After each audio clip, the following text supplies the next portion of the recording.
Hello friends, welcome to my YouTube channel Mathverse MBA MCA।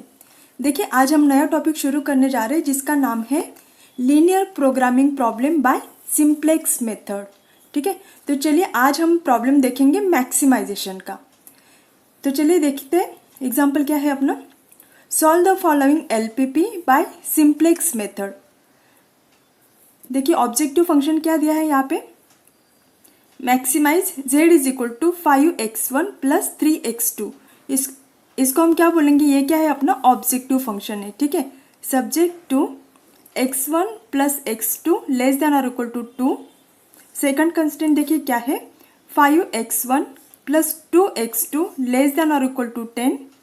और third constant देखिए क्या है, 3x1 plus 8x2 less than और equal to 12 where x1 and x2 greater than और equal to 0। ठीक है, तो देखिए ये जो एग्जांपल है अपने को सॉल्व करना है by using the simplex method. तो चलिए अभी हमें क्या निकालना है, इसका सॉल्यूशन निकालना है।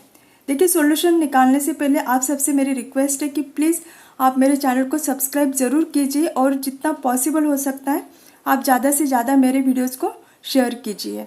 ठीक है, तो चलिए अभी निकालते हैं सॉल्यूशन। देखिए ये जो अपना ऑब्जेक्टिव फंक्शन है ये कौन सा है, मैक्सिमाइजेशन का है। ठीक है, देखिए सबसे इम्पॉर्टेंट बात क्या होती है यहाँ पे, अगर फंक्शन मैक्सिमाइजेशन का है तो उसमें जितने भी कंस्टेंट होते हैं ना, वो कंस्टेंट्स किस टाइप के होने चाहिए, लेस देन और इक्वल टू टाइप के कंस्टेंट होने चाहिए। अगर इसमें लेस ग्रेटर देन और इक्वल टू, क्या बोल रही हूँ मैं, अगर इसमें कंस्टेंट ग्रेटर देन और इक्वल टू टाइप के हैं तो उनको अपने को कन्वर्ट करना है लेस देन और इक्वल टू टाइप में। ठीक है, वो उसको हम कैसे कन्वर्ट करेंगे, बाय मल्टीप्लाइंग विथ -1। ठीक है, लेकिन देखिए अपने पास ये जो एग्जांपल है वहाँ पे जितने भी कंस्टेंट है वो कौन से टाइप के हैं, लेस देन और इक्वल टू टाइप के कंस्टेंट है। ठीक है, इसलिए यहाँ पे हमें कन्वर्जन करने की कोई भी ज़रूरत नहीं है। ठीक है, तो चलिए देखिए सबसे पहला स्टेप क्या होता है, firstly we convert the given LPP यानी कि linear programming problem in standard form.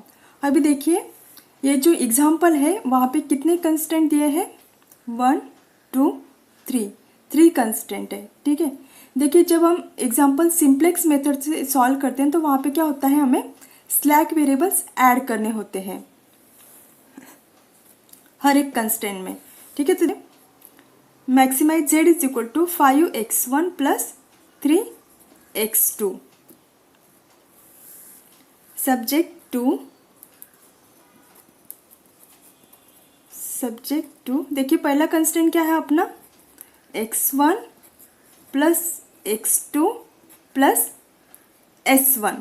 देखिए यहाँ पे जितने कंस्टेंट रहेंगे ना, यहाँ पे देखिए कितने कंस्टेंट है, 1 2 3 कंस्टेंट है। तो हम क्या यहाँ पे क्या करेंगे, 3 स्लैक वेरिएबल्स ऐड करेंगे, एक स्लैक वेरिएबल हर एक कंस्टेंट पे। ठीक है, तो देखिए हम इसको कैसे लिखेंगे, subject to x1 plus x2 plus s1 is equal to 0।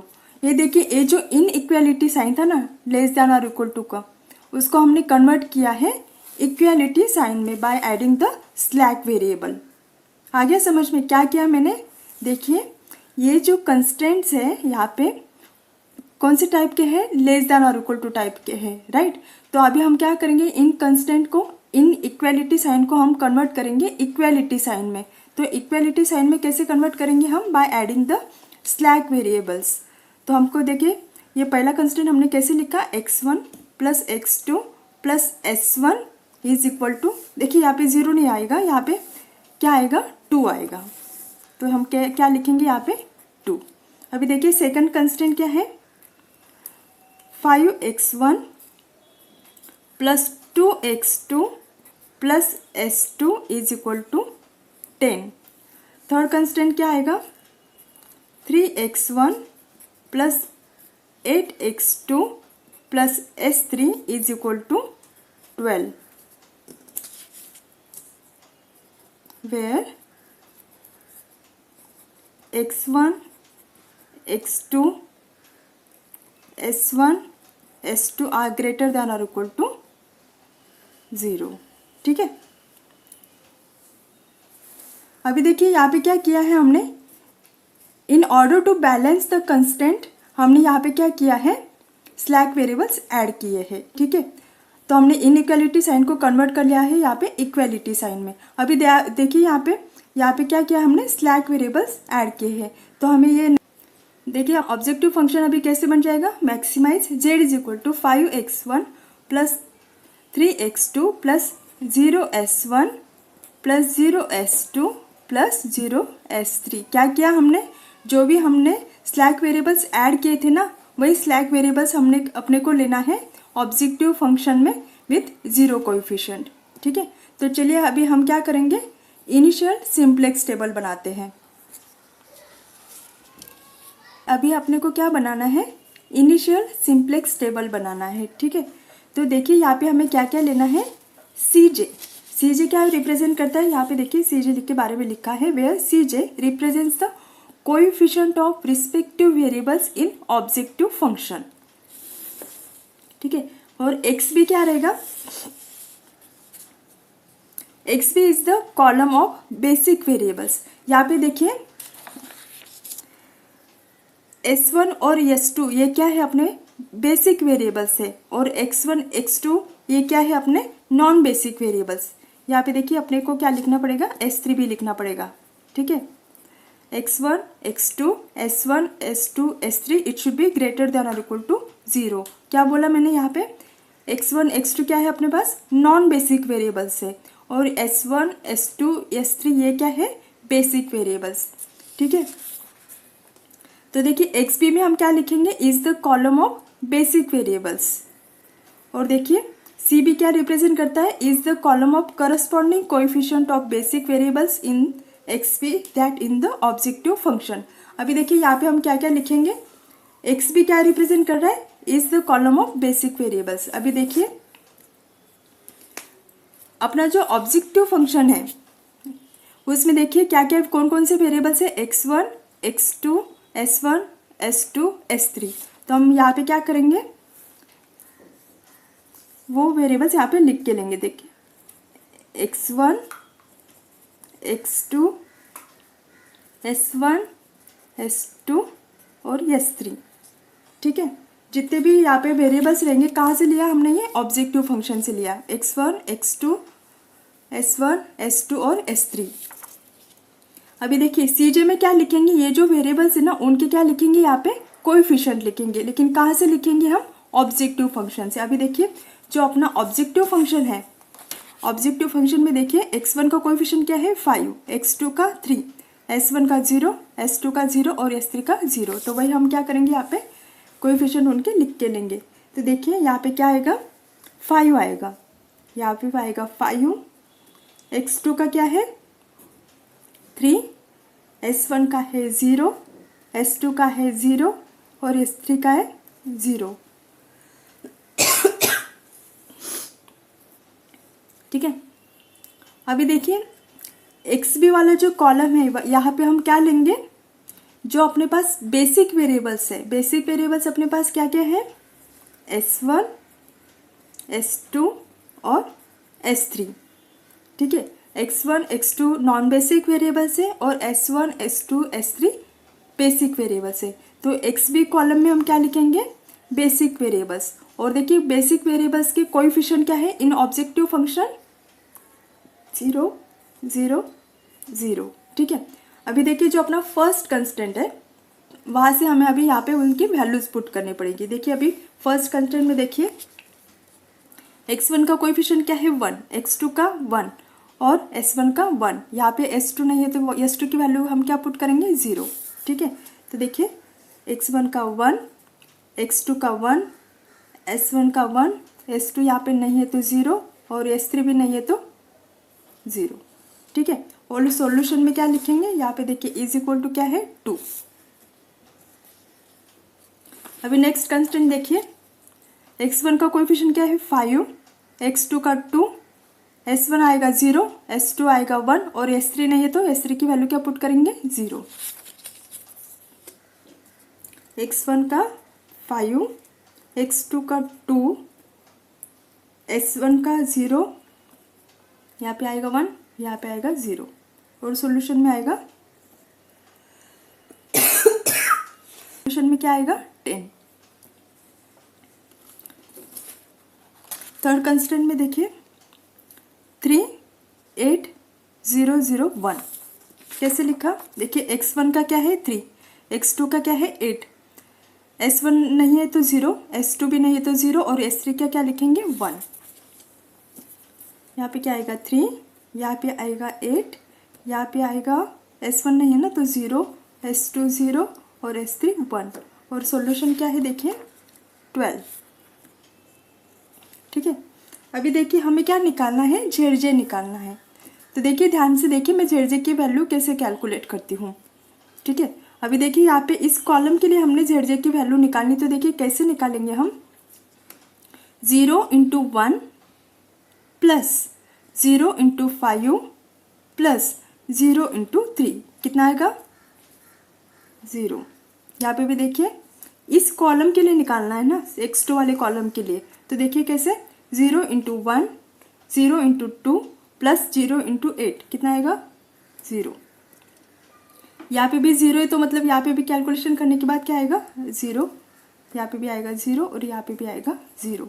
कैसे क्या, देखिए मैं कैसे कैलकुलेट कर रही हूँ, जिस कॉलम के लिए निकालना है हमने, जिस कॉलम के लिए निकालना है ना वहाँ की वैल्यू मल्टीप्लाइड बाय CB की वैल्यू। तो देखिए लास्ट कॉलम के बारे में बोल रही हूँ मैं, 0 × 0 प्लस 0 × 0 प्लस 1 × 0, तो उसका जो टोटल एडिशन आएगा ना वो यहाँ पे हमें लिखना है। ठीक है, तो यहाँ पे भी जेड की वैल्यू देखिए क्या आ जाएगी, 2 × 0 प्लस 10 × 0 प्लस 12 × 0, तो ये जेड की वैल्यू क्या आ जाएगी अपने पास 0। ठीक है, अभी देखिए नेक्स्ट हमें क्या निकालना है, ZJ माइनस CJ। तो देखिए ZJ माइनस CJ 0 -5 कितना आ जाएगा -5, 0 -3 कितना आएगा -3, ये कितना आएगा 0, ये आ जाएगा 0 और देखिए ये भी आ जाएगा 0। CJ की वैल्यू हमने यहाँ पे इस रो में लिखा हुआ है और ZJ की वैल्यू यहाँ पे है, तो ZJ माइनस CJ क्या, तो देखिए इस तरीके से हमें वैल्यू मिल गई। अभी देखिए अपने पास ऑप्टिमलिटी की कंडीशन क्या होती है, ऑप्टिमलिटी कंडीशन क्या होती है, all ZJ minus CJ it should be greater than और equal to 0 then we get an optimal solution. लेकिन अपने पास देखिए अपना जो एग्जांपल है वहाँ पे हमें क्या मिलनी चाहिए, जो भी वैल्यूज आ रहे हैं ना it should be greater than और इक्वल टू 0, लेकिन अपने इस केस में क्या देखिए यहाँ पे 2 वैल्यूज निगेटिव मिल रहे हैं राइट। तो उस केस में हमें क्या करना है, मोस्ट निगेटिव वैल्यू हमें सिलेक्ट करना है।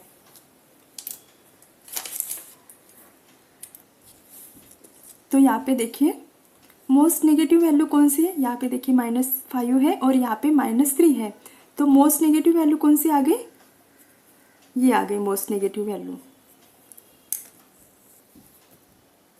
मोस्ट नेगेटिव वैल्यू आ गई -5। ठीक है, अभी देखिए हमें क्या निकालना है, रेशो निकालना है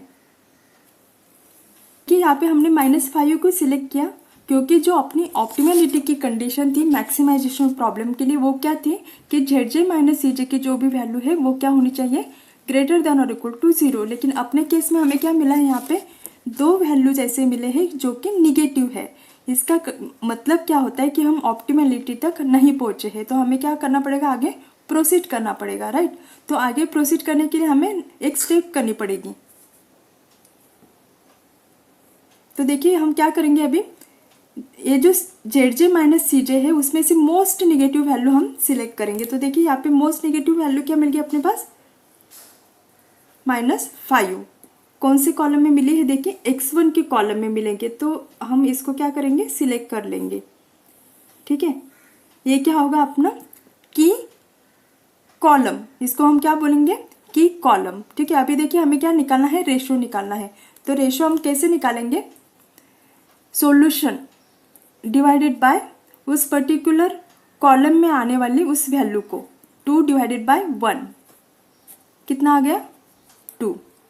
यहाँ पे देखिए 10 है, 10 / के कॉलम में आने वाली वैल्यू कितनी है, यहाँ पे देखिए कितनी है 5, तो यहाँ पे आ गया 2। यहाँ पे देखिए 12 / 3 कितना आ गया 4। ठीक है, ये सिलेक्ट किया था हमने कि कॉलम, अभी हमें क्या सिलेक्ट करना है, की रो। तो देखिए की रो कैसे सिलेक्ट करते हैं हम, जो रेशो होता है ना उसमें सबसे मिनिमम वाला रेशो हमें सिलेक्ट करना रहता है।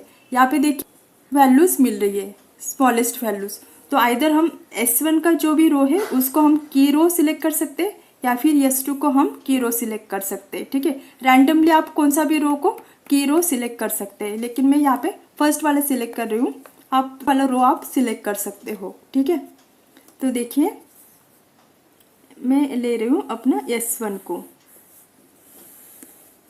ये हो गया मेरा की रो, ये था की कॉलम और ये था की रो। की रो मैंने कैसे सिलेक्ट किया, bye selecting the minimum ratio. ये क्या था, मिनिमम रेशो, और ये क्या थी, हाईएस्ट नेगेटिव वैल्यू।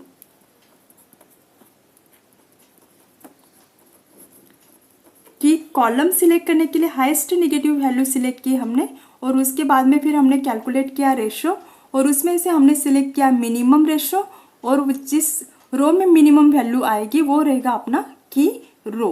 ठीक है, अभी देखिए नेक्स्ट हमें क्या कैलकुलेट करना है। देखिए यहाँ पे जो x1 है ना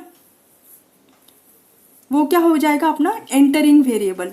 ठीक है, और ये जो S1 है ना, ये S1 है, इसको बोलेंगे हम लिविंग वेरिएबल, यानी कि अभी S1 जाएगा और उसकी जगह पे कौन आएगा, अभी x1 आएगा। ठीक है, तो देखिए अभी x1 यहाँ पे आ जाएगा S1 की जगह पे, तो हमें नए वाले अभी वैल्यूज निकालने पड़ेंगे, किसके लिए, x1 के लिए। तो देखिए अपने पास एंटरिंग वेरिएबल कौन सा हो गया, x1। एंटरिंग वेरिएबल हम कहाँ से सिलेक्ट करते हैं, की कॉलम से सिलेक्ट करते हैं। की कॉलम में कौन सा वेरिएबल था अपना x1, तो एंटरिंग वेरिएबल कौन सा हो गया, x1। लिविंग वेरिएबल कहाँ से सिलेक्ट करते हैं हम, की रो से सिलेक्ट करते हैं, तो ये था S1। और यहाँ पे देखिए की कॉलम और की रो, उसमें जो इंटरसेक्शन पॉइंट होता है ना उसको हम एक तो बोलते हैं पिवोट की या फिर की एलिमेंट। तो देखिए यहाँ पे कॉलम और रो में इंटरसेक्शन पॉइंट क्या आ रहा है, 1, तो 1 को हम क्या बोलेंगे, की एलिमेंट। ठीक है, अभी देखिए हमें नए वाले वैल्यूज निकालना है, new values of x1। x1 क्या है, अपना एंटरिंग वेरिएबल है। तो देखिए एंटरिंग वेरिएबल के वैल्यूज कैसे निकालते हैं हम, old value of S1 divided by की एलिमेंट। अभी देखिए की एलिमेंट हमें क्या मिल गया है, 1 मिल गया है। अभी ओल्ड वैल्यू ऑफ S1 देखिए क्या है, ओल्ड वैल्यू 1 1 1,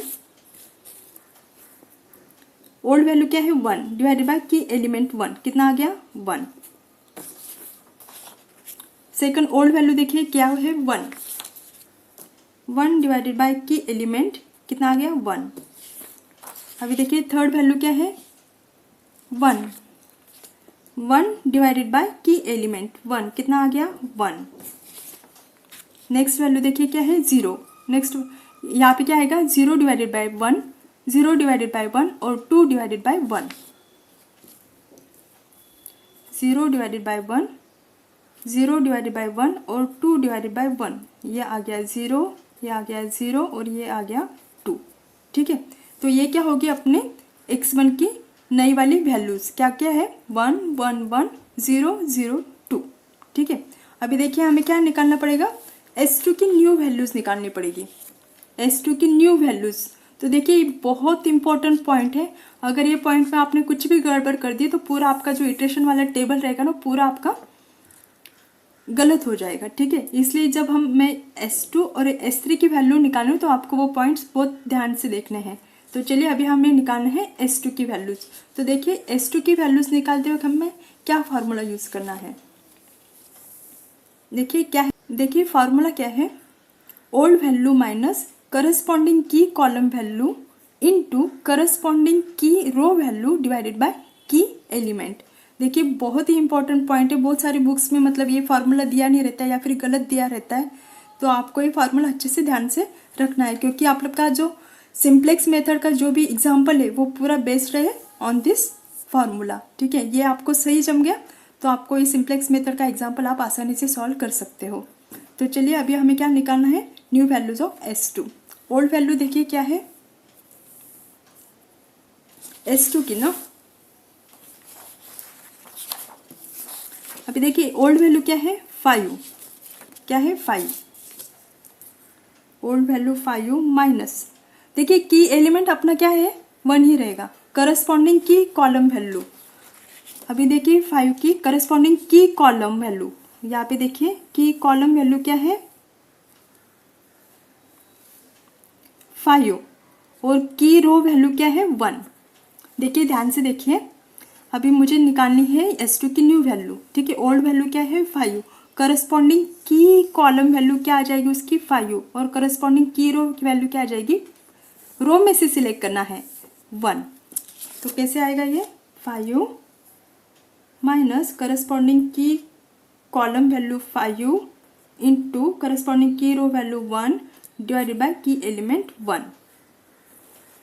कितना आएगा ये 5 माइनस 5 इज इक्वल टू 0, ठीक है। अभी देखिए नेक्स्ट वैल्यू, ओल्ड वैल्यू क्या है 2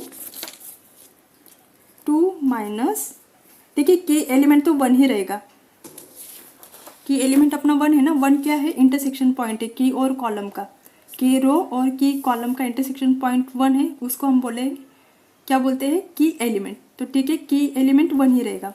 अभी देखिए ओल्ड वैल्यू क्या है 2, करस्पॉन्डिंग की कॉलम वैल्यू देखिए क्या आ जाएगी, कॉलम में से सिलेक्ट करना है हमें, कॉलम में से की कॉलम वैल्यू क्या है 5 और करस्पॉन्डिंग की रो वैल्यू क्या आएगी 1, रो में से सिलेक्ट करना है, कॉलम में से और रो में से, करस्पॉन्डिंग की कॉलम वैल्यू 5 और की रो वैल्यू 1।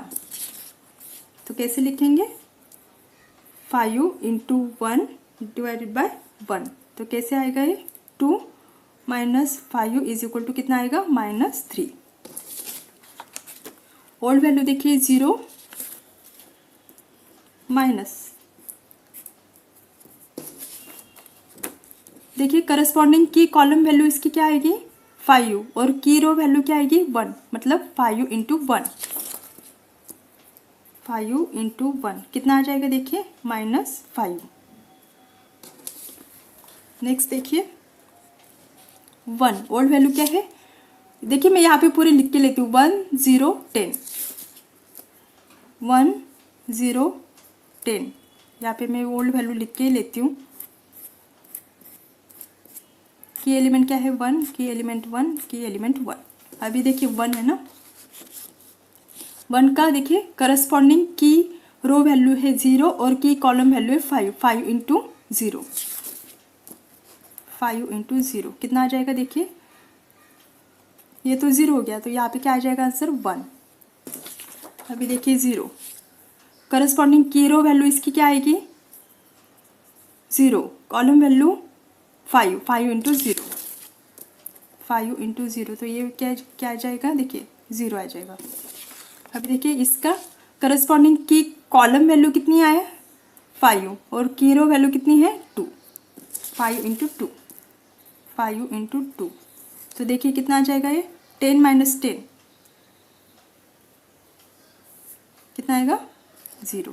आ गया समझ में। देखिए मैं एक बार फिर से बोल रही हूँ, देखिए ये अपना वैल्यू था, ओल्ड वैल्यू क्या थी 10, 10 की करस्पॉन्डिंग की कॉलम वैल्यू कौन सी थी, देखिए ये जो कॉलम है ना अपना, कॉलम में करस्पॉन्डिंग की कॉलम वैल्यू उसके लिए कौन सा आ जाएगी 5 और की रो वैल्यू उसके लिए कौन सी आ जाएगी 2, 5 इंटू 2 डिवाइडेड बाय 1। तो इस तरीके से मैंने यहाँ पे कैलकुलेशन किया है, ठीक है। अभी ये हो गया x1 का, s2 का, अभी हमें निकालना है s3 का। s3 के लिए भी हमें सेम फार्मूला निकालना है, सेम फार्मूला यूज़ करना है। देखिए s3 के लिए भी हमें सेम फार्मूला यूज़ करना है, ओल्ड वैल्यू माइनस करस्पॉन्डिंग की कॉलम वैल्यू इंटू करस्पॉन्डिंग की रो वैल्यू डिवाइडेड बाय की एलिमेंट, की एलिमेंट यहाँ पे भी क्या रहेगा 1 रहेगा। तो देखिए सबसे पहले मैं क्या करती हूँ, यहाँ पे ओल्ड एलिमेंट लिख के लेती हूँ s3 के। देखिए क्या है 3 8 0 0 1 12, 3 8 0 0 1 12, 0 0 यहाँ पे लिख लेती हूँ 1 और यहाँ पे 12, माइनस की एलिमेंट 1 है, माइनस की एलिमेंट 1 है,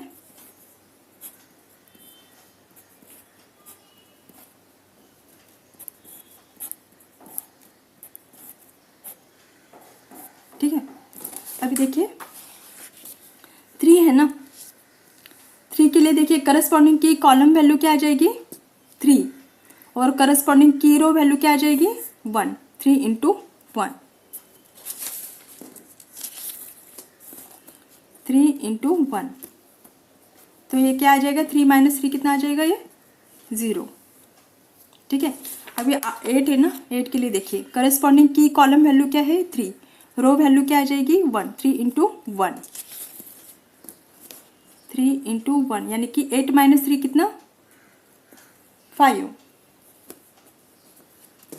अभी देखिए 0, 0 के लिए देखिए कि कॉलम वैल्यू क्या है 3 और की रो वैल्यू क्या है 1, 3 into 1 divided by 1, 3 into 1 divided by 1, ये कितना आ जाएगा -3। अभी देखिए नेक्स्ट 0, इस 0 के लिए करस्पॉन्डिंग की कॉलम वैल्यू क्या आ जाएगी, कॉलम वैल्यू 3 और रो वैल्यू 0, 3 इंटू 0, 3 इंटू 0, तो ये कितना आ जाएगा 0। अभी देखिए 1, 3 इंटू 0, 3 इंटू 0, तो देखिए ये क्या आ जाएगा कैलकुलेशन के बाद 1, और लास्ट वाला देखिए 12 है, तो करस्पॉन्डिंग की कॉलम वैल्यू 3 और रो वैल्यू 2, 3 इंटू 2, 3 इंटू 2, तो ये देखिए क्या आ जाएगा 12 माइनस 6, तो ये आ जाएगा 6, ठीक है। तो ये सारे वैल्यूज जो हमने निकाले ना, अभी कौन कौन से वैल्यूज निकाले हमने, अभी देखिए x1 की वैल्यू निकाली, s2 की वैल्यू निकाली, s3 की वैल्यू निकाली, तो ये सब वैल्यूज हमें कहाँ पे पुट करना, अभी इटरेशन 1 में पुट करना है, ठीक है। तो चलिए अभी फिल करते हैं हम सब वैल्यूज। x1 की वैल्यू देखिए क्या क्या है 1 1 1 1 1 1 0 0 2 0 0 2।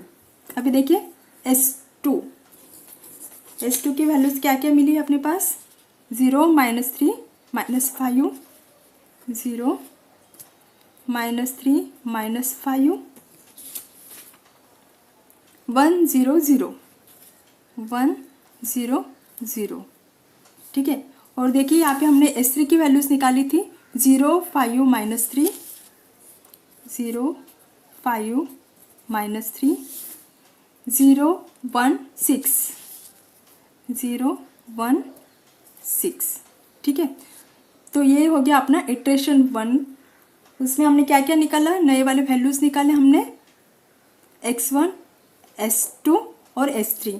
अभी देखिए जो हमने इनिशियल टेबल निकाला था ना, तो वहाँ पे हमने क्या लिखा था, जो अपने बेसिक वेरिएबल्स थे s1, s2 और s3, और उनके कोएफिशिएंट हमने कहाँ से लिखे थे, जो अपना ऑब्जेक्टिव फंक्शन था वहाँ से लिखे थे।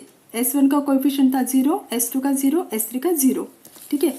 लेकिन उसके बाद में फिर क्या हुआ, x1 अपना एंटरिंग वेरिएबल था और s1 लिविंग वेरिएबल था, राइट। तो s1 की जगह पे क्या आ गया था अपना x1, तो देखिए यहाँ पे क्या आया x1। अभी देखिए x1 का कोएफिशिएंट क्या है अपने ऑब्जेक्टिव फंक्शन में 5, इसलिए हमने यहाँ पे क्या लिखा 5, s2 का 0 ही है और s3 का 0 ही है, ठीक है। अभी देखिए जेड की वैल्यू कैलकुलेट करनी है, ठीक है। तो जेड की वैल्यू कैसे कैलकुलेट करेंगे हम, 5 into 1 plus 0 into 0 plus 0 into 0, तीनों का मल्टीप्लिकेशन का ऐड करेंगे तो वो वैल्यू हमें यहाँ पे लिखनी है। तो ये कितनी आ जाएगी अपने पास 5। अभी देखिए 5 इंटू 1, ये दोनों वैल्यूज तो 0 आ जाएंगे, तो हमें यहाँ पे भी क्या मिल जाएगा 5।